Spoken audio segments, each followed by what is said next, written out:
Assalamualaikum warahmatullahi wabarakatuh. Halo adik-adik, hari ini kita akan belajar bagaimana cara mengkonfigurasi sebuah alat perangkat jaringan, yaitu router dan akses point, agar jaringan bisa terkoneksi dengan internet dan klien kita bisa menggunakan hotspot dengan menggunakan akses point. Yuk kita mulai mempelajarinya.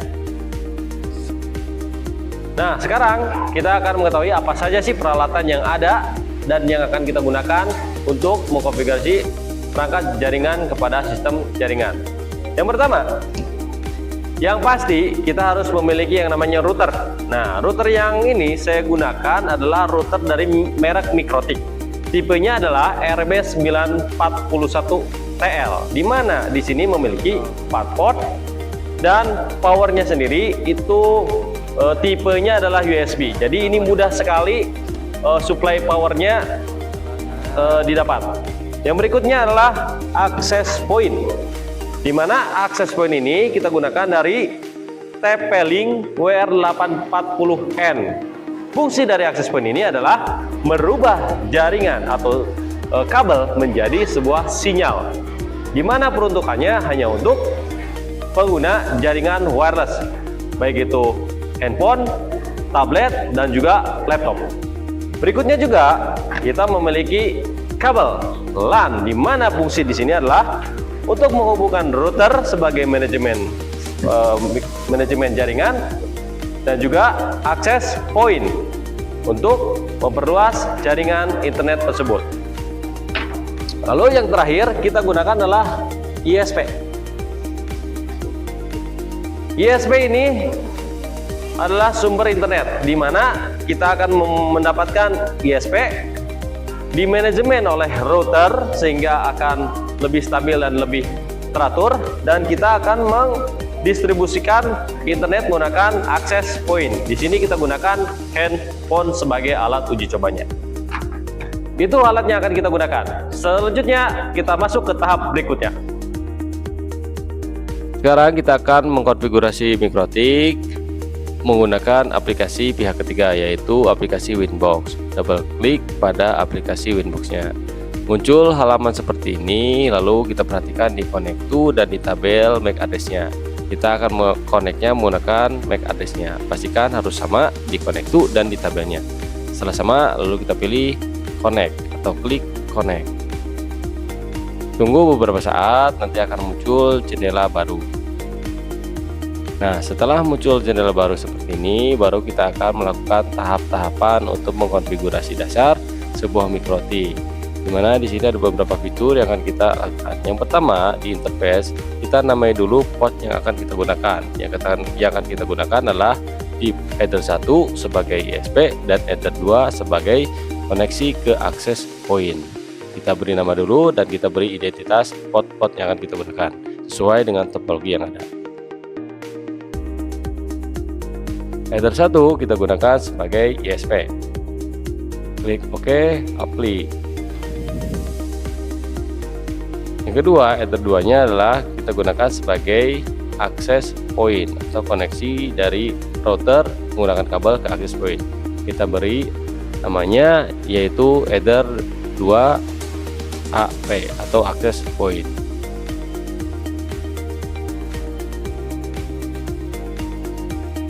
Nah, jika sudah seperti ini, apply dan juga OK. Tahap inisiasi sudah selesai. Berikutnya kita masuk ke tahap berikutnya, yaitu kita akan memberikan IP address kepada semua port yang akan kita gunakan. Pilih IP, lalu pilih addresses. Di sini address di sini kita akan memberikan IP kepada header 2, di mana di sini kita akan menggunakan IP kelas C dengan subnet busnya 24. Kita masukkan IP-nya. Lalu untuk interface-nya kita pilih header 2 karena header 2 akan digunakan untuk klien access point. Klik apply lalu klik OK.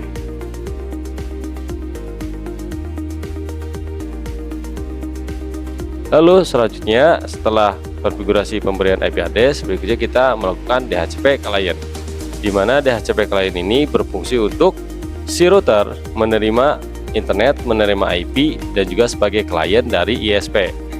tadi sudah kita inisiasikan bahwa ISP-nya itu ada di header 1. DHCP client, klik tambah, lalu kita pilih interface-nya adalah header 1 dan apply, lalu oke.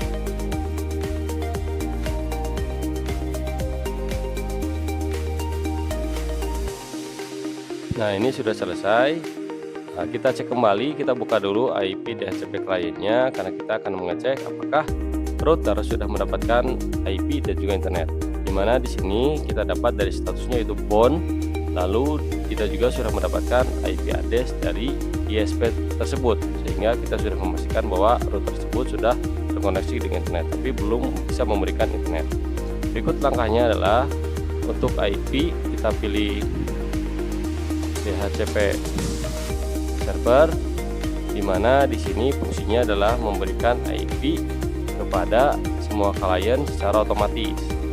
Dimana pengaturannya kita pilih DHCP setup, klik DHCP setupnya, lalu nanti akan muncul tampilan DHCP setupnya. DHCP interface-nya kita pilih header 2 access point karena kliennya akan menggunakan header 2 pada access point. Setelah itu kita pilih next,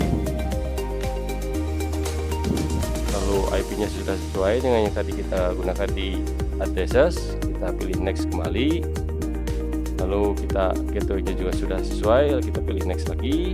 Ini rentan IP-nya karena kita menggunakan subnet bus 24, kita pilih next. DNS servernya juga next, last time-nya next. Lalu ketika sudah muncul seperti ini berarti sudah sukses atau berhasil, lalu pilih OK saja.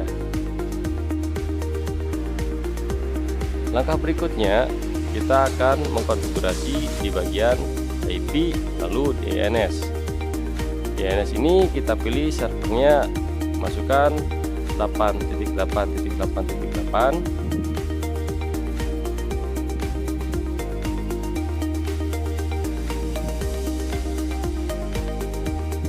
Lalu untuk alternatifnya lagi kita tambahkan kembali DNS-nya yaitu 8.8.4.4.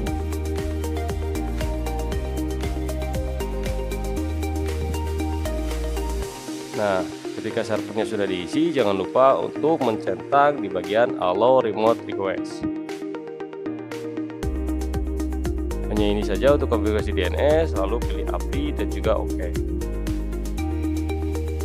Langkah selanjutnya kita pilih IP, kita pilih firewall, di mana firewall ini kita akan menyeting untuk role-nya sendiri. Kita pilih NAT di sebelah NAT ini, lalu kita pilih tambah atau add, lalu akan muncul halaman baru yaitu nah seperti ini. Kita pilih di tab general, kita pilih chain-nya adalah SSNet atau SourceNet-nya. Lalu di bagian out interface-nya kita pilih sumber internet yang kita colokkan di header 1 atau ISP. Nah, setelah ini kita masuk ke tab action.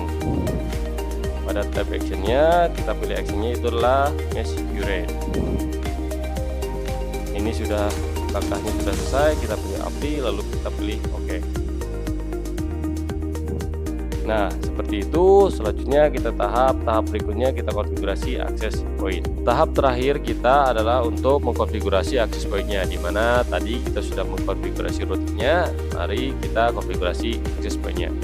Di sini kita sudah colokkan access point-nya dari laptop dan juga access point-nya. Kita sudah melihat di bagian belakang access point-nya. Maka kita akan masukkan IP address yang tertera pada access point untuk masuk ke halaman konfigurasi access point-nya. Kita masukkan 192.168.0.1. Lalu setelah itu kita enter, di mana di sini kita menggunakan aplikasi pihak ketiga yaitu Google Chrome atau aplikasi web browser lainnya. Nah, lalu muncul halaman seperti ini. Nah, di username dan passwordnya kita sudah dapatkan di belakang dari alat tersebut, di mana di situ sudah tertera, kita sudah tinggal memasukkannya saja. Di mana di sini kita sudah lakukan yang namanya reset perangkat. Jadi ini sudah dalam keadaan settingan bawaan. Kita masukkan admin untuk username-nya, lalu passwordnya kita masukkan admin juga. Setelah dimasukkan kita login. muncul halaman seperti ini, kita gunakan fasilitas atau yang ada di bagian setup, quick setup, dimana di sini hanya kita simpel saja karena kita akan menggunakannya sebagai access point. Di sini kita pilih next, lalu untuk operation modenya kita pilih access point sesuai dengan topologi dan pembelajaran kita. Setelah itu lalu kita pilih next. Nah, setelah seperti ini akan muncul di bagian setup wirelessnya, kita akan namai SSD atau SSID atau nama WiFi yang akan kita setting, yaitu kita gunakan namanya TKJ Karnas. Untuk security-nya kita pilih WPA PSK2. Kita buat passwordnya simpel saja dulu, yaitu 1 sampai 8. Bebas kalian mau seperti apa saja settingannya, ini hanya pembelajaran saja. Lalu setelah ini kita pilih next.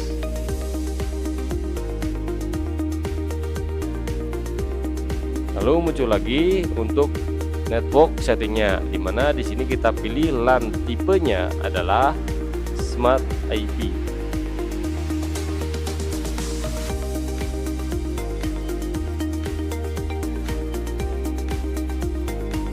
Di bagian LAN tipenya adalah static IP. Lalu setelah static IP ini kita gunakan fungsinya untuk bisa mendisablekan DHCP server pada access pointnya, karena kita sudah melakukan DHCP server pada routernya, dimana di sini hanya router yang akan memberikan IP secara otomatis. Untuk IP address dan subnet mask pada perangkat access pointnya kita biarkan saja. Lalu kita pilih next. Nah, cek kembali hasil yang sudah kita setting yang tadi awal. Ketika sudah sesuai dengan apa yang kita setting, maka di sini sudah selesai. Kita hanya tinggal pilih klik finish saja. Maka di sini access point akan meribot secara otomatis dan kita hanya tinggal menunggu saja hasil dari konfigurasi kita. Setelah ini selesai sampai 100%, baru kita akan mencolokkan kembali kabel-kabel di mana kita akan sudah mendapatkan topologinya dan kita sesuaikan.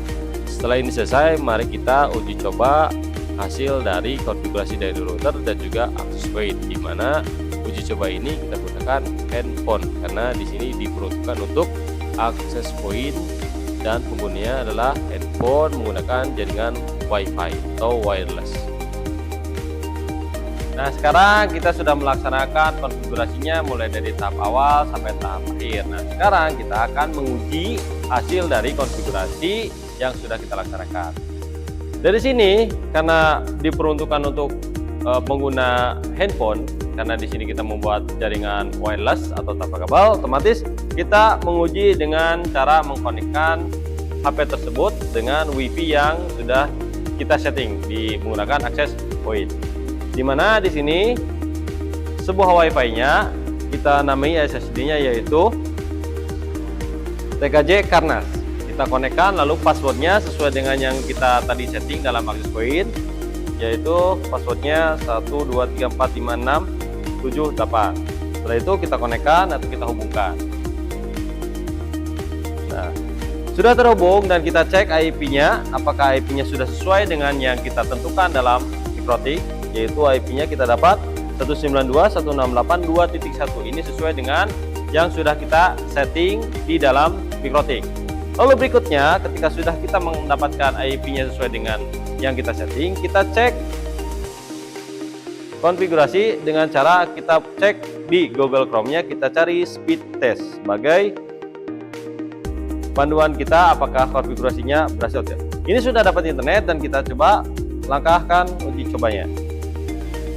Nah, jika sudah seperti ini, maka konfigurasi sudah berhasil dilakukan dan handphone pun sudah mendapatkan internet sesuai yang kita inginkan. Itulah langkah-langkah mengkonfigurasi perangkat jaringan ke dalam sistem jaringan. Mari adik-adik silakan bisa ikuti langkah-langkah tersebut untuk praktek di sekolahnya masing-masing. Terima kasih.